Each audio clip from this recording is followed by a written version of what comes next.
We are back. Don't Tap podcast. We have a weekend of fights coming up. We could go back and recap last weekend, but I mean, everybody's talking robberies, this, robberies, that. I will ask you one question though, and I want you to answer this to me. What should weigh more in the judges? Visible damage or perception of damage? I'm going to answer this with a very straightforward answer, man. If visible damage mattered, Nate Diaz would never win a fight in his fucking life. Yeah, I guess you can say that, but like there's a handful of people that have that scar tissue stuff on their face that the moment they get into the fight, like even GSP at the end of his career, and the judges, I mean, if we're educated, would know that's good. Those are going to open up. Man, that face was closed. I'm still okay either way on that fight. That face is closed up. Let's talk about though. If you look at that perception of damage, the punches grazing off the gloves, not really landing too crazy. Still some big ones pushing him back. So I don't know, man. It's just like you're as a judge, you're playing to a spectator, like you're watching a show and you're like, yay! Instead of investigating the fact that these blows are not landing, like they're not landing. Go learn about boxing. I understand. Okay, but let's be straight on that little. Calvin Kattar, right? Whenever he was throwing that jab, man, he was ideally aiming for Josh Emmett's eye, right? Ultimately, by the end, by landing jab after jab after jab, you're going to see wear and tear in the eye. Whenever Josh Emmett was throwing, man, he was aiming for the jaw, he was aiming for the cheekbone. You're not really going to see the same wear and tear you are if you're just constantly popping somebody in the eye. So, like, I get the argument, but I don't necessarily know.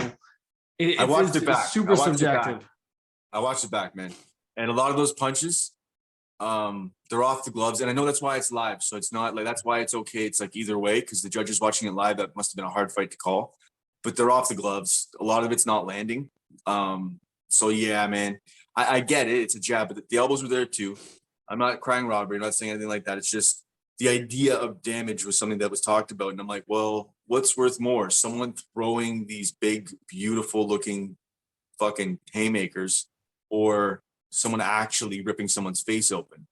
So I don't know, but that is just me. I digress on that one. Let's move forward into this card because I am really excited in a main event that, some people may not know about, and everybody's saying that this week, but I fucking know about them. So we're going to talk about them, and I'm pretty excited about the potential in this main event.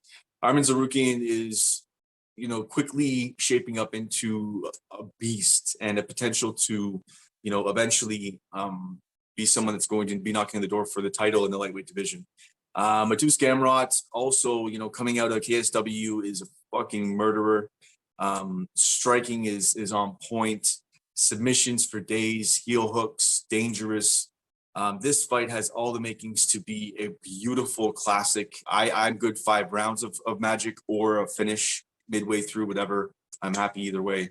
I'm going to let you take the lead on this one, and then I'm going to jump in on this one, but pretty excited for this main event. Yeah, I mean, this is what's the lines on this one? The lines right now. Give me 2 seconds. I fucking flipped over the Bellator lines here. Right now you got a -280 on Arman with the return on Mateusz being a +235. And I will say, before I go on this breakdown, man, this line's wide. Like, I don't necessarily agree with it. I do agree that Arman should be the favorite here, but Mateusz is no joke either, right? Both of these guys, they've never really gone 5 rounds, and it's hard to see where the cardio is going to be whenever you get to that point. I think Mateusz arguably has the better striking. If you look at his last fight with Thiago Vieira, he won by submission to strikes. Thiago Vieira ain't no fucking joke, man. You guys are one of the toughest guys. You look at the Scott Holman fight. It was very slow starting in that fight, but although it says like you can look at it and be like punch to ground and pound, he clipped him clean, man, and he dropped. The only reason why it even says that is because the ref had to step in because he waited too long to call that one off. So he's got dangerous striking, man. Now, if you look at Arman, his wrestling is unbelievable, man. You look at that fight with Joel Alvarez, man, and he just completely cut him open. The elbows from guard were unbelievable. And honestly, I'm blown away they didn't stop that fight after the first round. props to the ref for letting it go, but I think he ultimately took more damage than he needed to. But ultimately, he relies way too much on his wrestling. And although his striking is nice, it's ultimately a tool to get the fight to the ground, which is why, once again, I say this line's too wide. Because if Arman struggles to keep this fight on the ground, he's going to find himself in a dangerous place. You look at his wins, he has wins over people like Matt Frevola. Once again, Matt Frevola has a wrestling background, but he doesn't have the same credentials that Arman has. His only loss in the UFC has been to Islam. Once again, nothing to really fucking write home about, but I don't know, man. It's a little greasy. It's gonna be tight. I believe Arman should be the favorite. I feel like he probably rides out a decision here, but at minus 280, I would not lay that type of chalk on Arman at all. Yeah, I'm with you. I think it is a little bit wide. I think this is a little bit more of like a minus 170 situation, somewhere in and around there. But with Tsarukyan, you are right. He definitely does need to keep it in his realm because I think Gamrot does put it together a lot nicer on the feet. Tsarukyan is really looking for that power shot. Not that you can necessarily see it coming. He still has some nice striking, but if it does stay on the feet, you're going to see Gamrot potentially even set up traps, lull him in, catch him with the counter, and then just put some volume on him. But he's got, man, I don't know. It could be, if we look at a coin, it almost feels more like a coin flip to me, or closer to a coin flip to me than where it is. And I think this is probably better to probably set up at the end of your parlay. So if you had Tsarukyan top of your ticket, and then hedge out with Gamrot, because his plus money is decent there, right? And there is a higher likelihood that hedge wins. So, I mean, why not have that set up for you at the end? But yeah, I mean, I think Tsarukyan is the rightful favorite. I think that if you can get the wrestling going, he's active as fuck with his wrestling and his ground and pound. So even if it went full 5, I don't see it going full 5. It almost feels more like a coin flip to me, or closer to a coin flip to me than where it is. And I think this is probably better to probably set up at the end of your parlay. So if you had Tsarukyan top of your ticket, and then hedge out with Gamrot, because his plus money is decent there, right? And there is a higher likelihood that hedge wins. So, I mean, why not have that set up for you at the end? But yeah, I mean, I think Tsarukyan is the rightful favorite. I think that if you can get the wrestling going, he's active as fuck with his wrestling and his ground and pound. So even if it went full 5, I don't see it going full 5. And he can run that game plan for that long.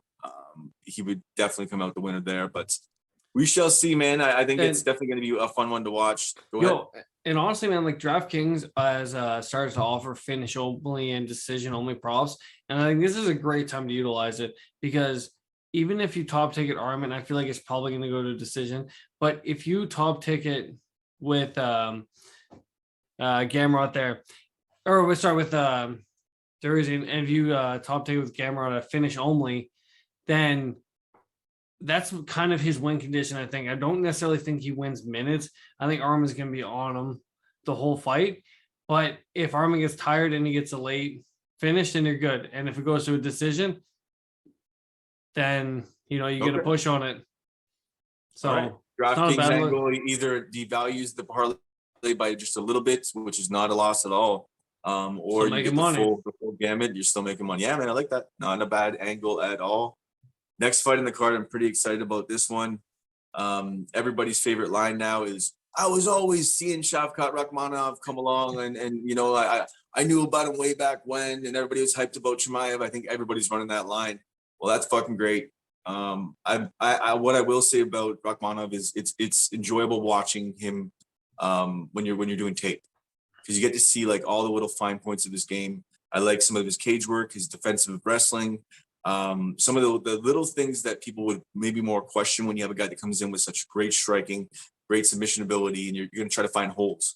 And I don't really see too many holes in his game. And Magny, although, is the gamer, is the litmus test for the division, is the guy that you knock on the door and the gatekeeper and all of these things wrapped up in a bundle. But Magny is no joke. Magny is a threat. And 26-8-0 coming up against this juggernaut, Rakhmonov, who has all the pieces, man, and I think could be a future champion. But the line is getting a little crazy at this point. I think we're at Shavkat. What is he sitting at? -500 right now? On DraftKings, he's a minus 290, but the average seems to be about around minus 400. Okay, so money's coming back in still on Magny then, which is people playing a sharp angle on the dog.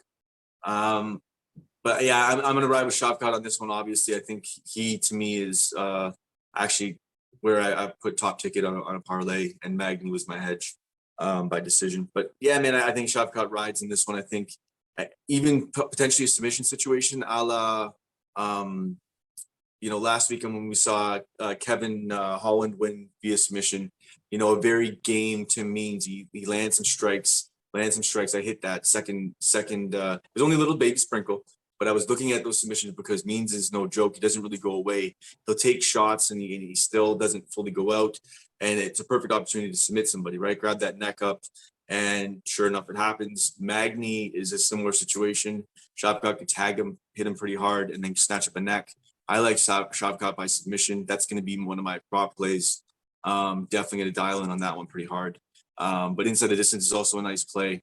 I think he's going to ride here, and this is going to be his coming out party for those motherfuckers that don't know who he is. He's going to steal the show and fuck up Neil Magny.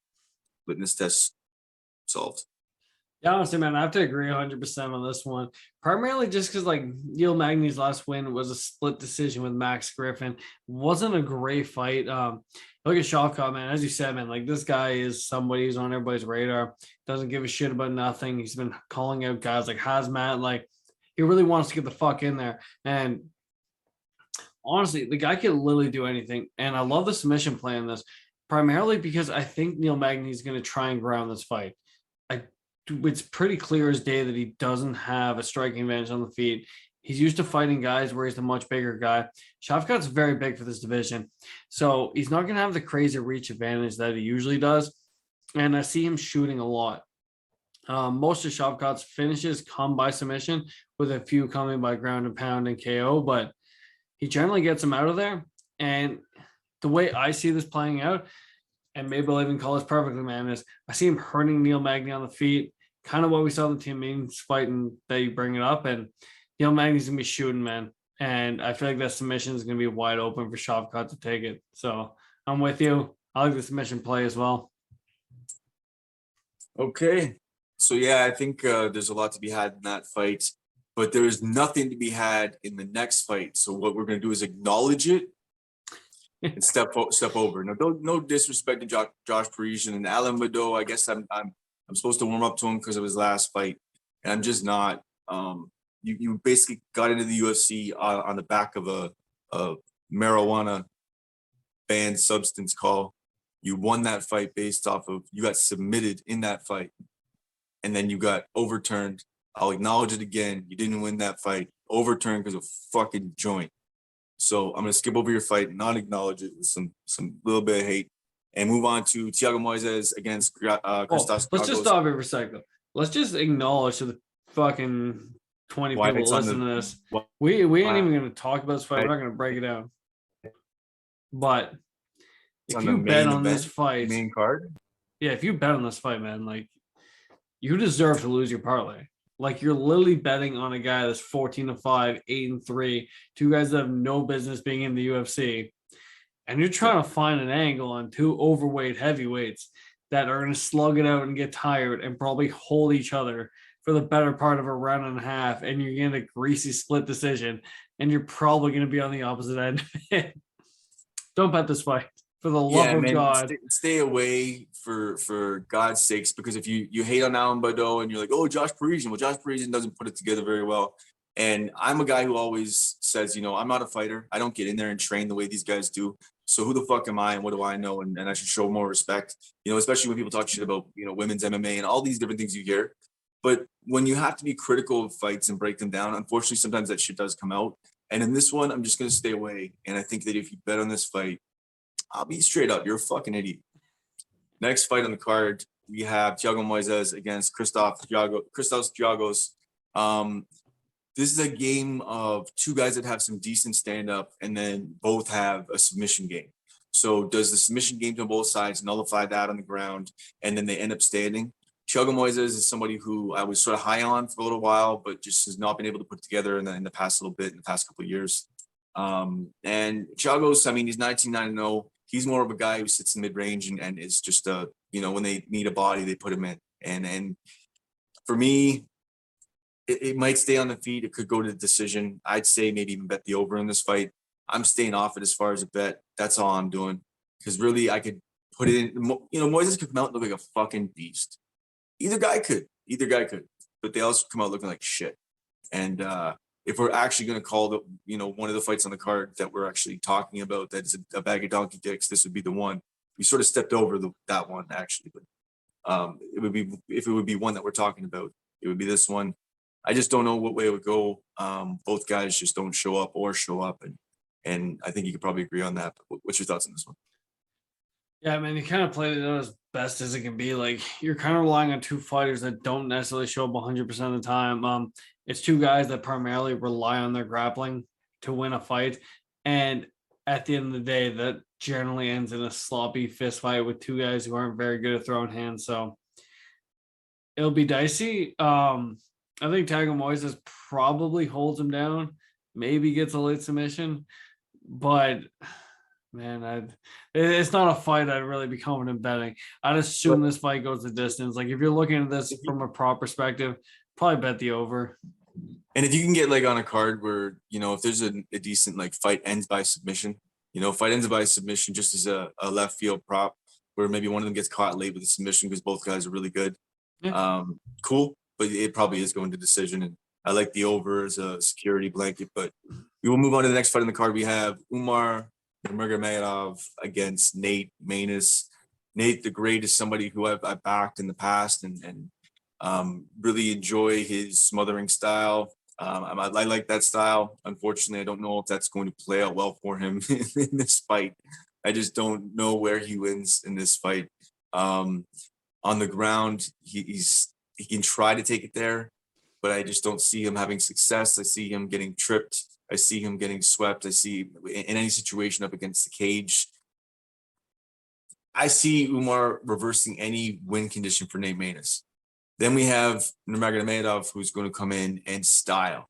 The one part of that part of the world, all these fighters come out and they're all these crazy ass wrestlers. This man is sick with the striking. And I am excited to see him step in. But the line right now is also sick. Makes me sick. It's minus 1,000, I believe. What minus 1,100 now at this point? On DraftKings, it's minus 900, but I'm sure it's going to keep going. Yeah, I mean, I wouldn't hate somebody for trying to just throw up a I wouldn't even. If you're going to bet Nate Maness in this fight, you're going to bet the KO at plus 1,600. And you're gonna, exactly, because that is essentially what it is. There's no fucking way. You're betting on Umar making a mistake, right? Like a mental lapse, and then he gets caught. And really, if you're gonna play that, I mean, that's just straight gambling. That's not breaking anything down or looking at anything, trying to get any angle. That's just, pulling a fucking crank on a game at a casino. But I will say in this fight, right? Like, it seems to be like the bookies don't really have a fucking clue where to go with this. Because if you look at the lines, so you're going to pay minus 900 for Umar, right? But the KO prop plus 400, the submission prop plus 100, and the decision prop 165. So you're getting plus money in all of his win conditions. So whatever you choose to go with, even if you make 3 parlays because you want Umar in every single one of them, you put that plus money in every single one. Yeah, that's not a bad angle, and you're going to hit one of them. Like, exactly. Like, he's submission, KO on one, and then inside the distance on one. That way you hit 2 out of the 3. That's it. And even then, like, DraftKings doesn't have it out now, but DraftKings has like the double chance type parlay or winning methods. And shit, you probably even get a minus 300 on the KO or submission. He's got a couple rear nakeds under his belt. So I mean, yeah, it definitely is a play at plus 400. That's not a bad angle, and I like the way that you sort of set that up because you could do like baby parlays, 3 of them, inside the distance at the top, KO at the top, submission at the top. You hit 2 or 3 if it goes to that fight. Yeah, so actually they do have them up. Like the KO submission prop is minus 190. Well, he's gonna take that shit. Submission decision is minus 500. At that point, you're better off playing the plus money on a parlay than putting a minus 500 into it. But the plus 190 on the KO submission you assume he's probably going to get him out of there. Nate Maness is tough, but whenever this fight hits the ground, I would assume he's probably going to get subbed. Okay. So, don't play minus 900. You're going to get 7 cents on your parlay. Yeah, there's no point. If we look at the next fight on the card, this is my strongest play of the weekend. Chris Curtis against Adolfo Vieira. We did not get Chris Curtis at dog money, but we did get Chris Curtis at a respectable number. And although, people are saying, what about the takedown defense? What about him getting taken down? I'm just going to jump right into it. Man, Chris Curtis works the body really well. And we know that's his biggest thing. What is Adolfo Vieira known for? Is he known for his being the master of jiu-jitsu? Or what is he known for? Getting punched in the body. Getting submission by motherfucking Fluffy Hernandez. Why did that happen? Because he gassed out. And he looked great in his last fight. Don't get me wrong. Striking looked better. And I'm banking on that. I'm banking on him feeling confident in striking in the beginning to set up his jiu-jitsu. And I'm banking on him sticking in that realm a little bit too long. And Chris Curtis tagging that fucking tank. And smoking that friggin', like, I know he's jacked. I know it's going to be hard to break down the body a little bit more. But I think that once he breaks that body once, you're going to see a gassy black belt that's going to turn into a blue belt real fucking quick. And Curtis is going to put him out. Like, I'm all over this line. I think the line initially was sort of right because of the level of jiu-jitsu, but I just think that the level of MMA fighter, 28-8-0, and the level of guys that Curtis has fought versus Adolfo Vieira, who has he fought? I don't know. Who's he fought, really? Like, no disrespect to Fluffy. 8-1-0? Come on, man. What the fuck are we talking about here? This is not, this is not jiu-jitsu trials or championships or fucking whatever. Chris Curtis all day. This is where you push the chips in on. Watch him get fucked. But no, Chris Curtis, I think, rides here in this. I like him by KO. I like him potentially. I don't see it going the distance, but I think it's either KO or you can look at the under, just in case he gets caught. That's another smart play, but that's probably juiced up. What's your take on this one? Chris Curtis all motherfucking day. Yeah, well, I won't back it as hard as you're backing it, but I do agree. Excuse me. I think with Vieira, I think he's live early. Excuse me, and I think he probably could get this fight to the ground. But Chris Curtis, man, the guy's almost got 40 fights. Like, he's gonna expect this. And ultimately, I think you may even get a better line on Chris Curtis after the first round. But Vieira has shown to have gassing issues. And unless he can full out sub him, I really don't see this ending well for him. I surprisingly enough, I kind of like the over 1.5 at plus 135. Like, I think Chris Curtis gets finished, but I think it's late. Like, Chris Curtis, if we know him outside of the UFC, right? And whenever we all kind of got introduced to him, he actually is relatively a slow starter. And I see a lot of caution in this fight. Like, he knows that Vieira's win condition is going to be to get him to the ground. So I don't see Chris Curtis coming out and throwing fucking haymakers because his ass is going to end up on the ground in a position he doesn't want to be in. So I like Chris Curtis. Come to him. Exactly. He's going to fucking mind his P's and Q's. Since we're kind of just focusing more on gambling and stuff like this one, I will say, don't take the Chris Curtis KO prop. It's only minus 105. The Chris Curtis money line is minus 130. So you're getting like 20 cents. Yeah, you're getting like 20 cents on it.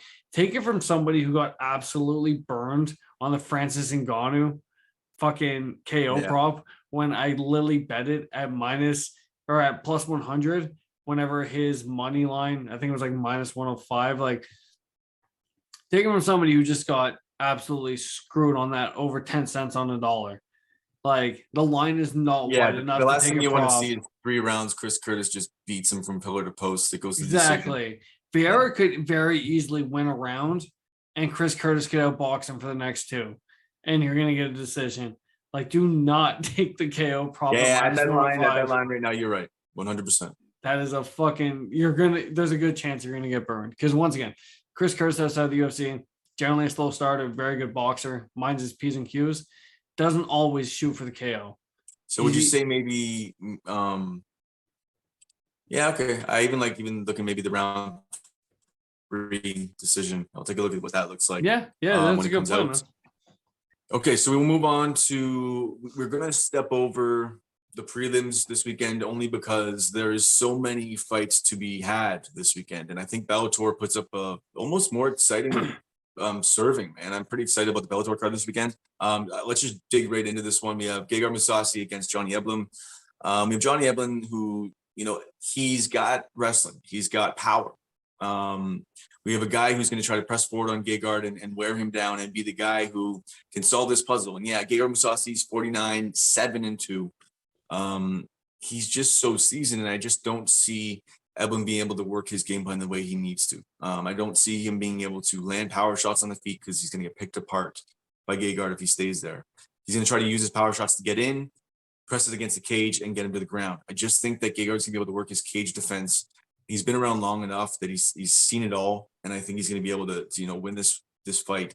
I don't know what the line's currently sitting at right now. I imagine it's probably getting a little bit more jacked up at this point. There was a little bit more respect for Eblum, but Gagar for the win.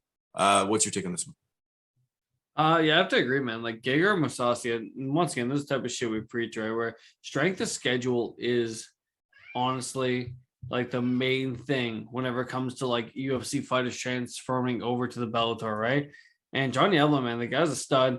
He's 11-0, but just like the strength of schedule to me just is not there. Like the type of guys he's been fighting haven't really been the highest level of competition. And with Gagar, man, like I truly believe Gagar could be a top 10 in the UFC. So I feel like he's going to find himself in a lot of trouble in this fight. And I feel like Gagar probably ends up KOing him at some point and hands him his first loss. Right now, the line is sitting at minus 230. Honestly, I don't think it's outrageous. I think it's honestly pretty on point. I don't have any props on it or anything, but I think Gagar definitely is the side in this one. Yeah, I'm definitely. I have a, if you want to look at, there's definitely a Bellator parlay to be had, and a mix-up parlay that you can do, and you could definitely have Gagar Musasi at the top of one of your tickets if that would be a play. Honestly, with all these fights, man, I think there's a good mix of Bellator, PFL. Not a lot of PFL because Lord knows that shit's shicey as fuck, but I think there's a couple spots on all three cards where you can actually make like a 7 Bruno to 10. Capolozo would be a pick, even though he's a little bit juicy right now. I'm pretty confident in him as well too. So yeah, you definitely could pair some things together. But we will move on to the co-main event of the evening. This is a case of be careful what you wish for. I just don't like the swagger of Danny Sabatello. He's like a Jersey Shore version of Conor McGregor. Just listening to him talk, and I know he's running the play and stuff, but for me, it just doesn't work. And there's some other fighters in the division I know that are going to smack the shit out of him coming soon. It's coming soon.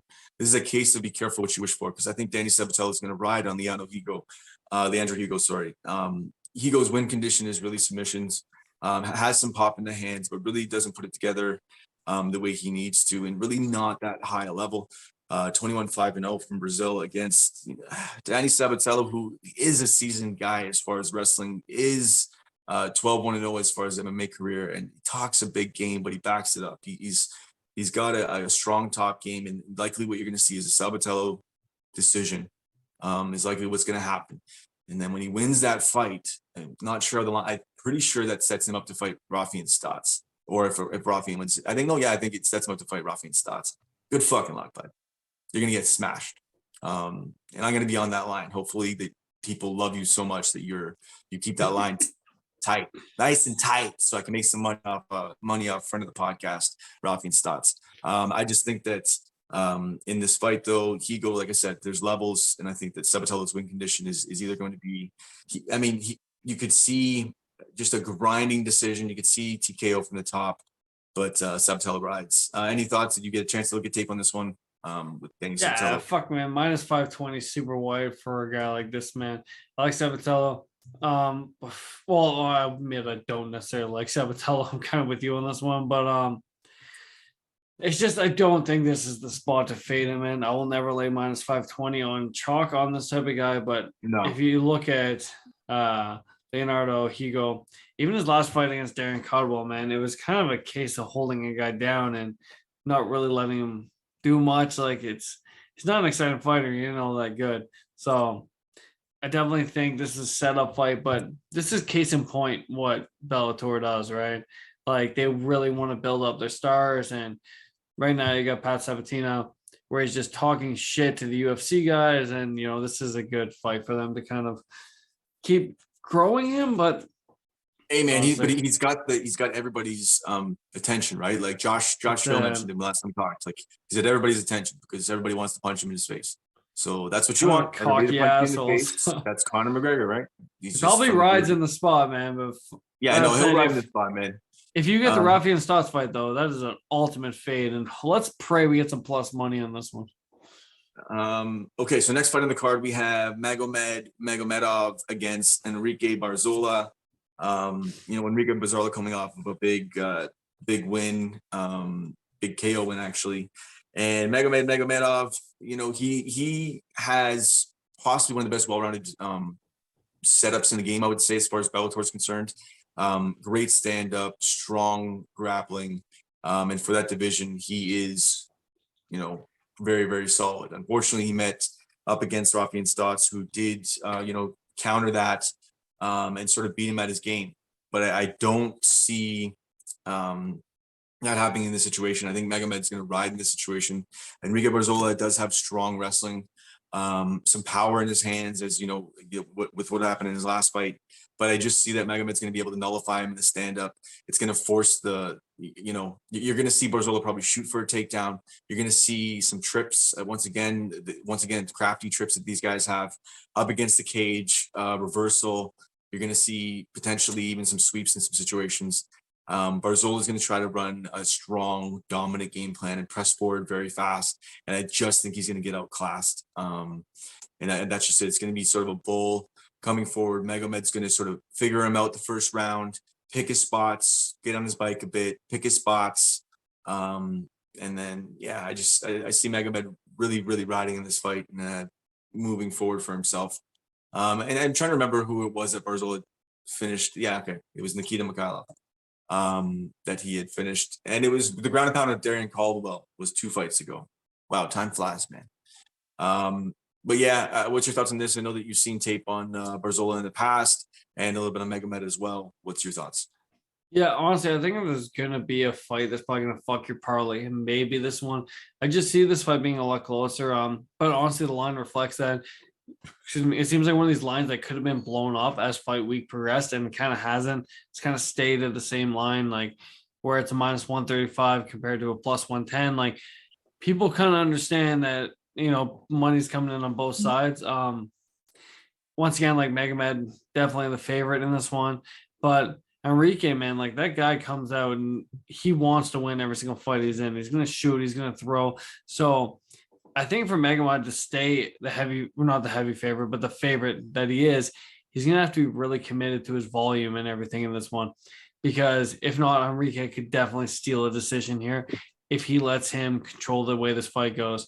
Because we know this guy's like, we saw him at the end of the Caldwell fight, man. He's throwing his hands up. Like, he's ready to fucking go in the 3rd round. So all I'm saying is, if you're going to parlay Magomed, tread lightly. This fight could get dicey, but I would definitely bet the decision prop, because I feel like this shit definitely goes 15 minutes. Okay. We will move on to the last fight that we will touch on. The line is moving. I put out a couple things earlier in the week. Hopefully some people jumped on it at minus 155. He's now at minus 170, and you may give me a different number as we look at it. Aaron Jeffrey, Ontario boy, fighting Fabio Aguiar. Man, I had a chance to watch some tape on Fabio. Initially, I was thinking this was going to be closer. In watching tape and then really looking at the strength of schedule and breaking it all down, Aaron's going to really do some bad things to this man. I think that Fabio has some danger in his hands, but Aaron is awesome at gauging that distance. He can run his range when he needs to, and also close the distance, land elbows. He has all mid-range weapons, long-range weapons. And then when he gets in there and clinches you up against the cage, he's active as fuck, and he's landing strikes up against the cage. So if this goes to decision, which I think it likely will, I think Aaron Jeffrey's going to win. I wish I could get a KO or KO TKO and decision combined, but for Bellator lines, we probably won't get something like that. But Aaron Jeffrey, I think, rides on this one. I think that he's going to be able to smash him into a top-heavy game at points. I just think that Fabio is going to get outworked by the will of Aaron Jeffrey. He's just a fucking savage. The guy's built differently. All the mullet power to him.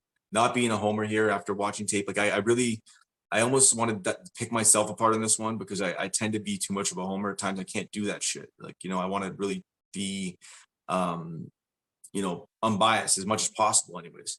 And I was trying to find ways for Fabio, and I just think that Aaron Jeffrey's going to will him and destroy him in this fight. So you're going to see some blood. What are your thoughts?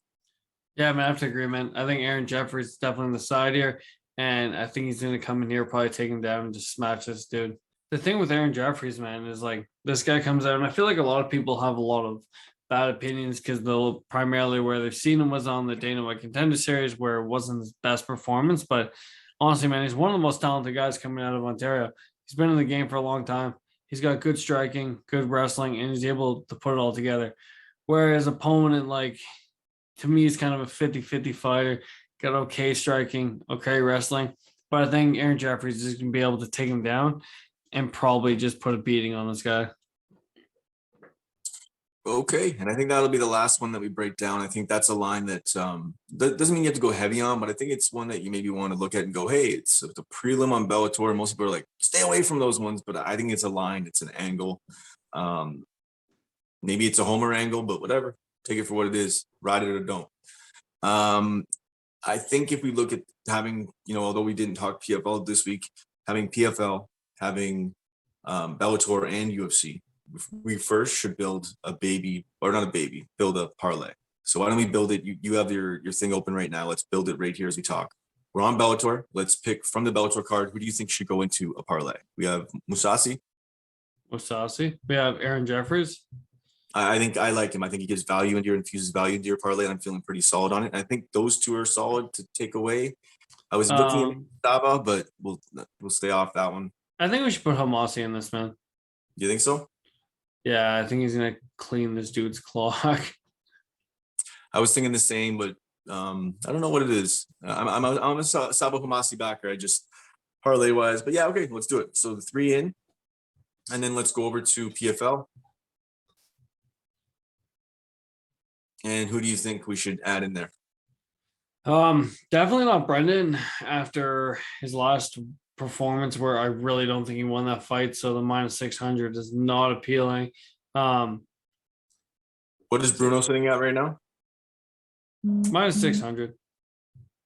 I know it's juicy, but I think he rides, man. I just wish I wish you had props because that's like Bruno's gonna win by KO, but whatever, let's throw it in there. Do the -600. I don't know if I want to touch anything else on PFL. We don't necessarily have to take Bruno, but I don't know if there's anybody else on there that really. Anthony Pettis, I don't know. Yeah, I wouldn't touch that line. Rihanna Vieira, I think definitely rides. Chris Wade, two guys that definitely probably ride, but once again, it's a little dicey whenever you get into Bellator or PFL. So let's throw Bruno in there. We'll talk about. And then let's go. Let's go over to the UFC. And you can throw Armin in there because once again, like that'll be at the top part of the ticket, right? Exactly. That's the last fight. You throw Shavkat in there. But do you want to throw a Shavkat in there, or is there other ways to exploit that fight? Maybe keep it out of a parlay. I don't hate the -390 to be honest, because I could see him winning all three ways. Okay. And then maybe Umar, then you throw in Umar. What's inside the distance? Let's. It is a big one. We don't normally stay away from them, but this is one. I know everybody's doing this, so let's make one. Oh yeah, it's definitely one of these ones where you can utilize it. So let's go winning method. And we go Umar to win by KO or submission. It's still -500. KO or submission. You have -190, so you're getting a good prop on it. So okay. You're sitting at a plus 1051. And then if you were to take one person off the Bellator list that we have, what do we have there? We have Saba, we have Jeffrey, we have. Yeah, we just Saba, Gagar, and Jeffrey. Which one do you want to take off? Saba, for sure. Okay. Just because we're going to add in, do you think Curtis rides, or do you want to try to exploit that separately as well too? I like the money line of Curtis, to be honest. All right. So we throw that in there, and that is the parlay. So you want to read that one back? Give me a sec to see what the line ends up being. Yeah, so you're sitting at a plus 1137, and the parlay would be Aaron Jeffries, Gagar Masasi, Bruno Capitello, Armin Tsarukyan, Shavkat Rakhmonov, and the fuck do we? Yeah, and Umar to win by KO, TKO, DQ, or submission at minus 190, and with Chris Curtis in it. Okay. So, it's not a bad bet, man. $10 bet. You're paying. Well, that'll get you what you need. That'll get people, gas money. That we'll call that the gas money parlay. But I think if there's spots to exploit, I think that Chris Curtis on its own is something to look at. If you can get, around 3, potentially, if you want to look at something like that, you want to get like really proppy on it instead of just going KO, because I get it. The line there, it doesn't make sense. But I definitely think he rides in that fight. Another one we would look at is Shavkat. I'm liking him by submission, man. As all the lines come out on everything, probably going to be looking at him inside the distance as well too. But definitely playing on that one. But I also wouldn't hate those as the line gets even crazier. I heard some people sprinkle money on Magny. Because when it gets like plus 400, it's almost there. What's it sitting at right now? Just sitting at plus 320, at least on DraftKings, but it seems I'm not saying that's what's going to happen, but if it gets to a certain point, there's a values play there, right? No matter what. So as far as that, I think the Aaron Jeffrey is a big play of the week as well too. What's your thoughts? Any ones that you want to really hammer down on? None I really want to hammer down on. I like Brian Kelleher as a dog in the spot. I think there's a lot of value at the plus 140 with him, especially with the experience that he has. If you bet Jung Fry at minus 240, I want you to never listen to this podcast again. Because no, what you should do is you should parlay Jung Fry with Alan Bud. Hey, by commission. Commission. That's true. You should just delete your gambling accounts if you feel like this is something that is great for your life decision. But still subscribe. Yeah, go ahead. All right, brother. As always, we like to watch some tape, and there was quite a bit this week. We tried to, manage where the spots were. This was a little bit more off the cuff and had some more fun. It wasn't as more structured as we would be in the past with the breakdown of every fight. But hope you have fun with the parlay, and there is some spots. If there's anything that we want to put out on Twitter, we will. I was going to try to get some people on to do over 1.5 this week. I think we're going to skip on that this week and get ready for what is the big pay-per-view. Gamer, brother. All right. As always, I'm Callum McGregor. He is Nick Eagley. Don't Tap Podcast. What we've got here is failure to communicate. Hey, I'm UFC President Dana White, and you're in the ring with Callum McGregor.